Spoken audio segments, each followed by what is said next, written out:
Bonjour à tous. Bonjour na bandeko nyonso o balandaka la grâce divine cuisine. Lelo la grâce divine cuisine amemeli bino lelo recette ya mbisi ya kokauka.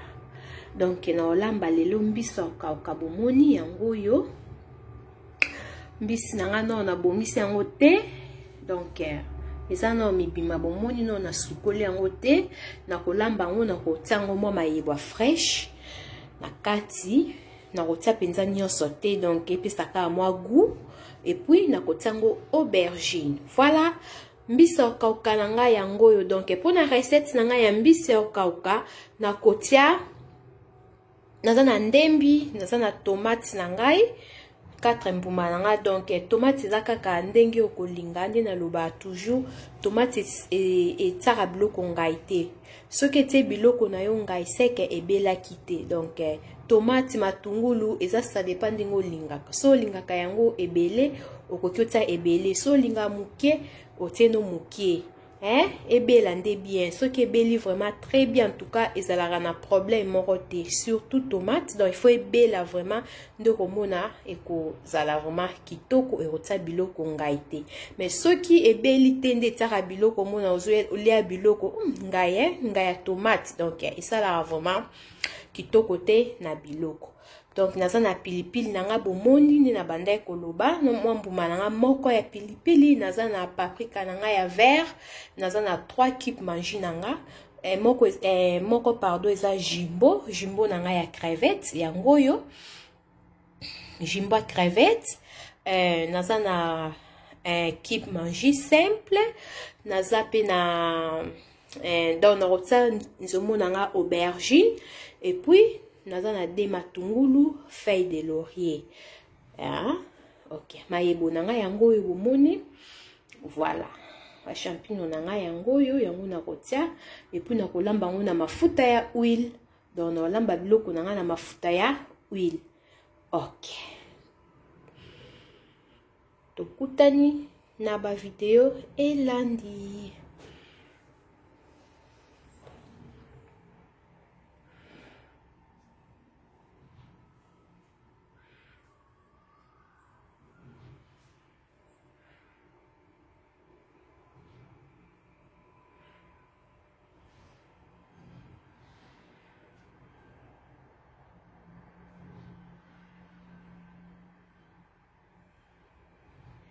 Et voilà la famille ndeka na ebisaki bino na video ya liboso. Na préparaki ka biloko na nga me na bongisaki yango na boite na sukolaki yango te. Bomoni sikoyo na sukoli biloko na nga très bien propre. Na sukoli ma mbisa kokauka na nga yango yo bomoni na panzango penza te parce que eza mbisa kokauka oyo ya muke, mais na sukoli yango vraiment très bien. Na pantika mitu bomoni po mitu ezala na mo ba salté mo bien noir ya noir na kati. Na ji mutu nanga na panti nanga na sukoli yango très bien. Donc bat o balinga ko longola nini o babenga ngoni mitu okoki na ope ko longola mutu na o balea mitu tenga lokwa na ninga penza mikuwa na lea mitu nanga na tina rotiango na kati. Na longoli yango te matungulu nanga pe yango deja na kati.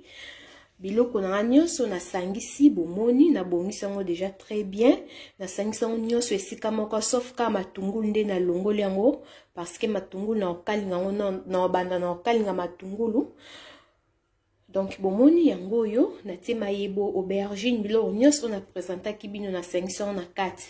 Et bolimbisimo muke pona bosana ki ko présenter bino céleri. Donc na ebisu te soki na laksaki bino céleri to na bosana ki. Et voilà yango na tape mo céleri na kati.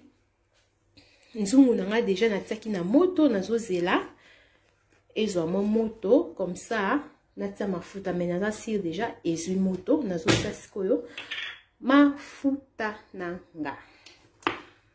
Voilà.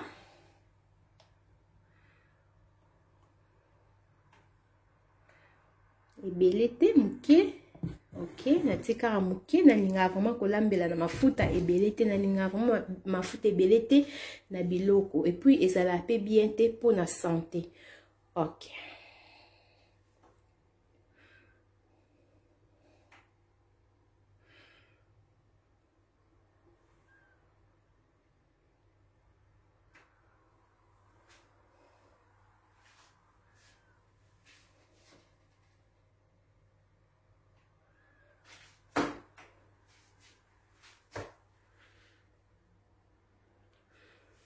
donc nazo banda sikoyo na korondeka na ebise bino na obanda na kalinga matungulu neka to bandaka donc nazo kalinga matungulu et après ni na kotia siko ba tomate na ba épices po donc biloko nyonso na kati après na sima nango na koya kotia mbisa okauka bato oyo pe balingaka na bango bouillon oyo ezalaki ya kolamba biloko nyonso mbala moko osali sauce te eza problème te deka tolobaka baelambi donc kolamba eza na bandenge ebele donc bato mutu musu alingaka mwa biloko na ye asali mwa sauce mutu musu alingaka kosala sauce tasali oka mai kabonga te babwaki biloko nyonso nzela moko eza pe mabe te nga na préféré nanga sauce yango bomonaka presque babiloko na ngai ba pepe soupe na ngai na banda toujours na sauce mais ça pe na babiloko mususu o ezaki na sala na ngai pe sans sauce na bandi kaka mbala moko. OK.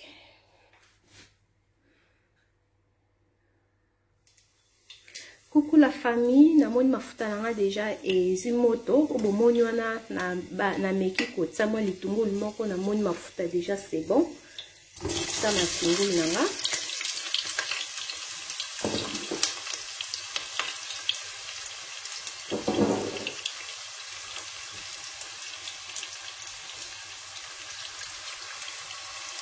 kalinga matungulu ebela.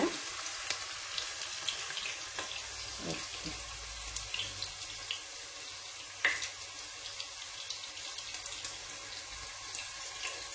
Biso akoka na longoli oka mikuwa nde na yebisi bino na panzi pe kaka mitu me yango biso akoka vraiment na panzi yango te donc nzoto nango na panzi mpenza te parce que eza ya mike ezopanzana mingi bomoni donc natiki yango na mibongo. OK.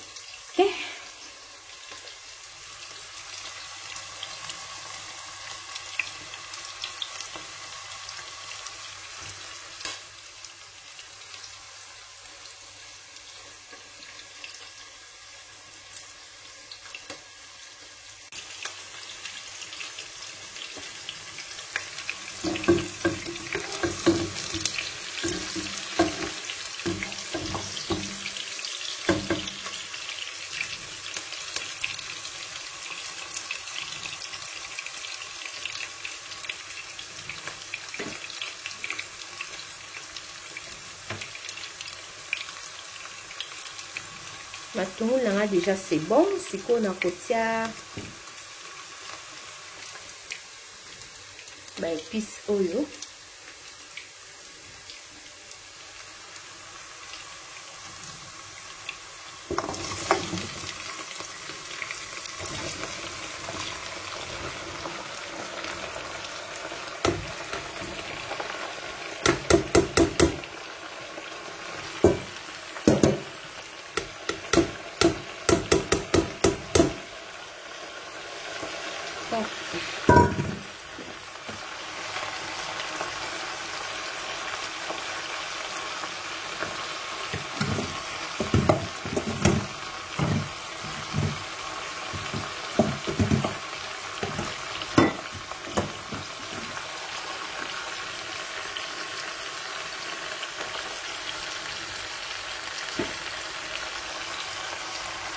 Voilà, biloko ezaka moko pona obalisa eza makasi nazokata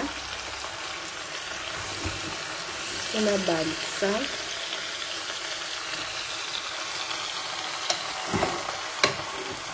demoni na obalisa na makasi pona kata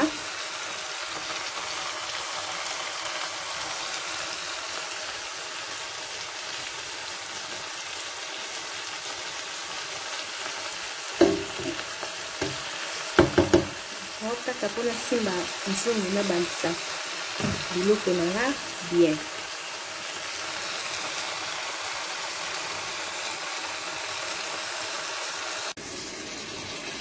Voilà la famille. En tout cas pona ko filmer eza vraiment makasi biloko nanga yango ezo toka.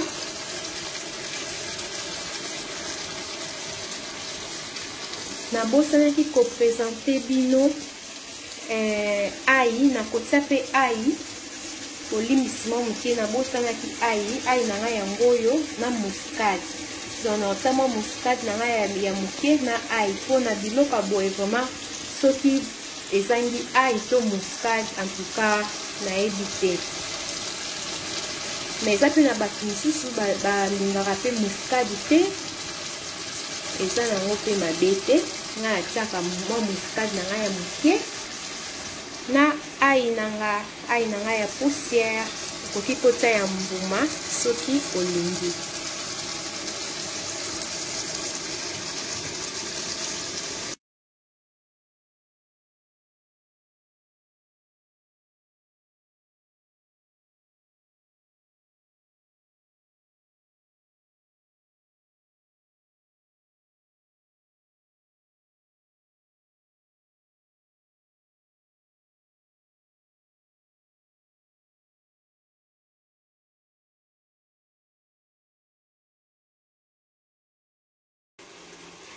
Et voilà la famille. Bomoni sauce nanga ndenge ezotoka. Voilà, na dimne moto. Kotala ka bino mo couleur nango. Voilà, toko makasi.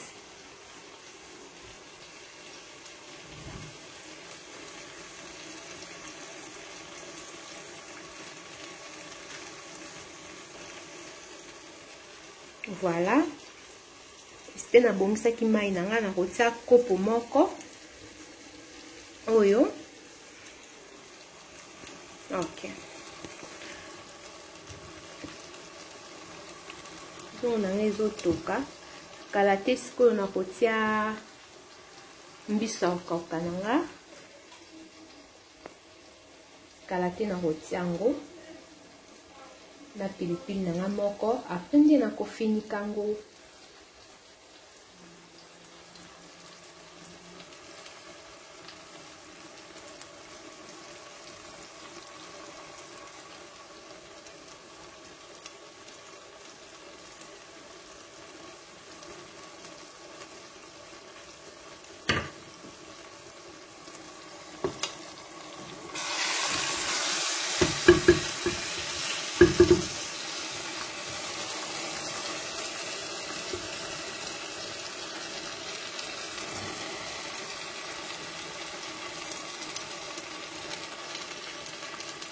Nazokata pona balola omoni asimbi lutu na suka donc na téléphone eza mwa passe donc nazokata na balisa nzungu nanga bien.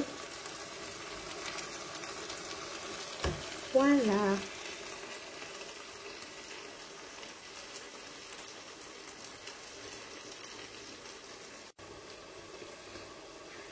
sosi okitoko moko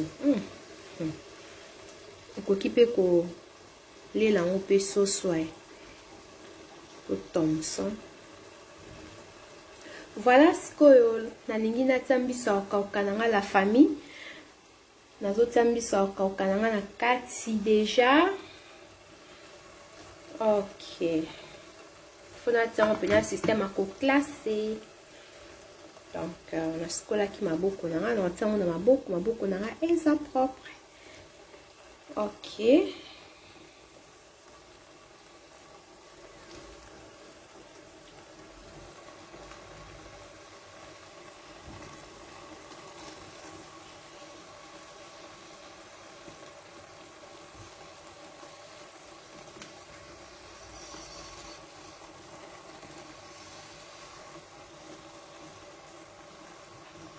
bolimbisi la famille faut na kata donc nazotia na mwa pasi wena dindisa ngo pe boye eza te donc faut na tia moko moko.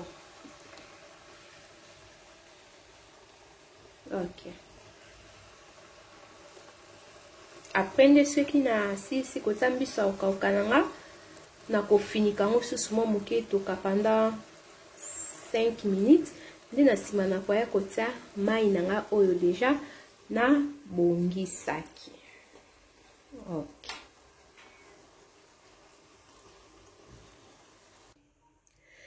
et voilà la famille nde nayebisaki bino. Donc natie déjà mbisa okauka nanga na dimnaki moto natia moto na 1 siko na moni ezotoka penza te na matsango na matisi bomoni ezaka na position wana. Ok, siko nazo finika ngo. Na finika ngo, après ndeka nebisaki bino na rotia nanu ba mai te. Moi nini ekota nanu, après nde nakoya kotia mai na nga o na bomisaki déjà. Merci.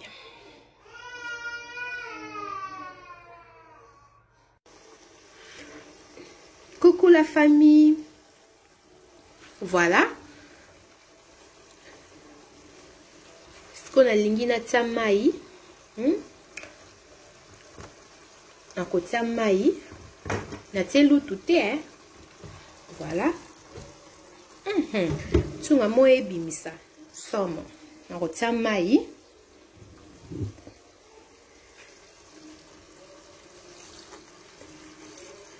Donc, et ça bouillon, hein. Bino. Voilà. Ok. Ce que on a té mai nanga, nazo fini kango.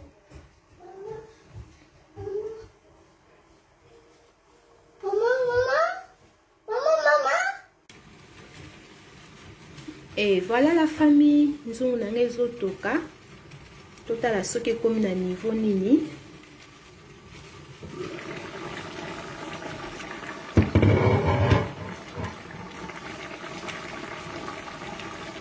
Wow!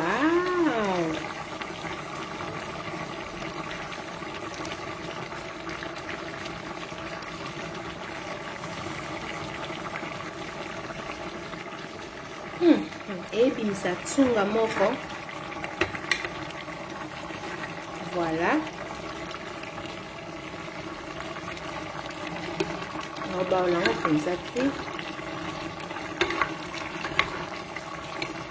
Ok.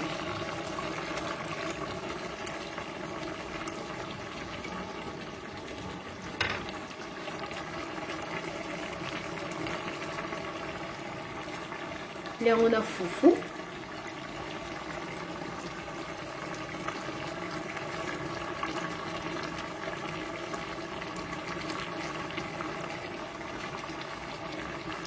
Non, qui m'a bavaquer ami lingame.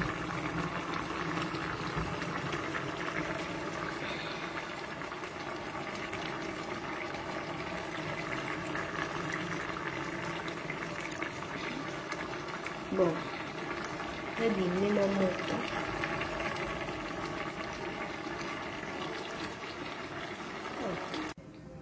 Et voilà la famille. Biloko nanga ebeli totala. Ouh. Oh. Sorry. Fona nalongola na moto. Nguba nanga na otokisa na benda ngoboye pona ebimisa mingi libele. Totala biloko nanga bien na pisa ngoboye.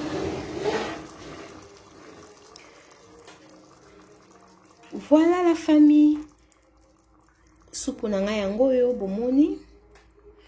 Pepe soupe nanga ya mbisa okaka yango yo. Ebeli. Voilà. Bon appétit kalaté. Nazo kene na table donc erolia mana foufou. Ok. Bon appétit. Voilà la famille.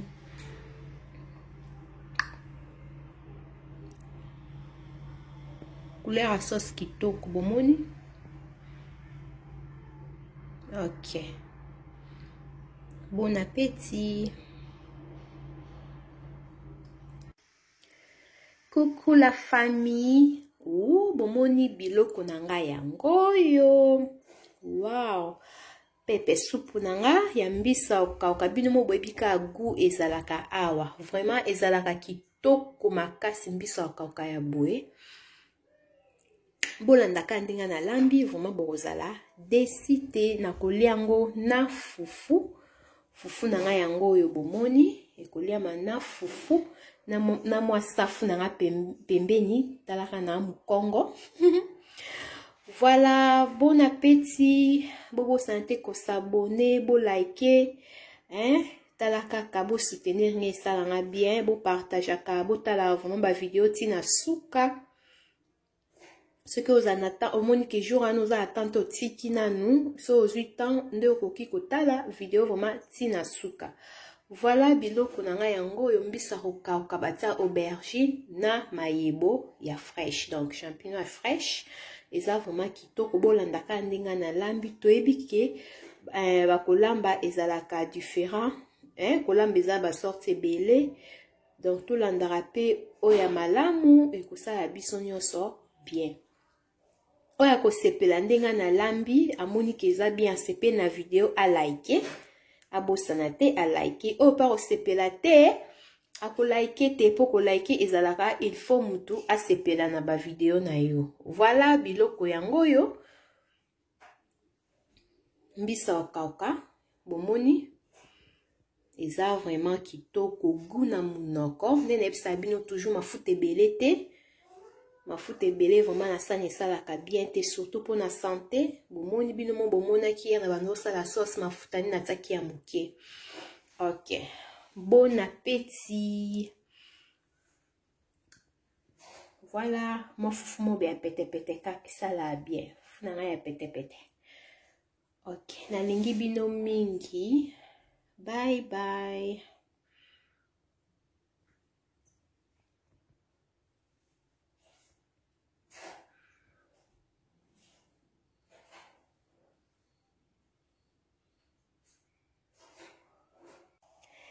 Recette moko simple et facile. Vraiment ezalaka kitoko makasi. Okoki pe kosangisa nde na lamba ki boye soko moni kolia kama ebo onga na tiete. Okoki pe kosela na odongo na yo, otebi tekno ya muke eza problème te. Bon, tolie moi dongo mingi mo pe foko changeaka elambeli esalaka bien. Talaka biso ba mama il faut to créaka. OK, merci na balandi nyonso pe na ba abonné nanga. Merci na bat o ba sepelaka mingi kotalanga. Na lingi bino mingi, nzambe apambola bino pe abatela biso nyonso. Merci.